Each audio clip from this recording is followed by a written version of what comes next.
बीड जिल्ह्यातील पाटोदा येथे रमजानच्या पवित्र महिन्यानिमित्त इम्रान नूर यांच्या वतीनं भव्य आणि दिव्य स्वरूपात इफ्तार पार्टीचं आयोजन करण्यात आलं होतं. या कार्यक्रमाला पाटोद्यातील हिंदू मुस्लिम बांधवांनी मोठ्या संख्येने उपस्थित राहून उत्स्फूर्त प्रतिसाद दिला. सामाजिक सलोखा आणि बंधुभावाचं दर्शन या निमित्तानं घडलं. रमजान महिन्यात उपवास रोजा सोडण्याच्या वेळी आयोजित करण्यात आलेल्या या इफ्तार सोहळ्यात सर्व धर्मीय नागरिकांनी एकत्र येत एकात्मतेचा संदेश दिला. धर्म वेगळे असले तरी माणुसकी सर्वात मोठी हा विचार प्रत्यक्ष कृतीतून मांडण्याचा प्रयत्न या कार्यक्रमातून दिसून आलाय. इम्रान नूर यांनी आपल्या भाषणात सामाजिक ऐक्य, परस्पर आदर आणि शांततेचं महत्त्व अधोरेखित केलं. समाजात वाढत्या तणावाच्या पार्श्वभूमीवर अशा उपक्रमांची गरज असल्याचं त्यांनी सांगितलं. या इफ्तार पार्टीचं पाटोद्यातील नागरिकांनी मनापासून कौतुक केलं. अनेकांनी हा उपक्रम समाजातील सौहार्द टिकवण्यासाठी आदर्श ठरेल असं मत व्यक्त केलंय.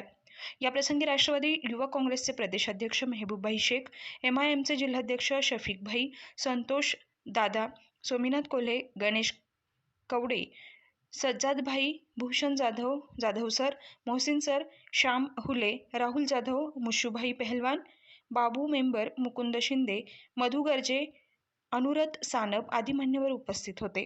कार्यक्रमाची सांगता सामूहिक प्रार्थना आणि एकात्मतेच्या संदेशाने करण्यात आली. पाटोद्यात झालेला हा इफ्तार सोहळा सामाजिक सलोखा आणि बंधुभावाचं उत्तम उदाहरण ठरला आहे. संपादक इद्रिस चाऊस, IB न्यूज, पाटोदा, बीड.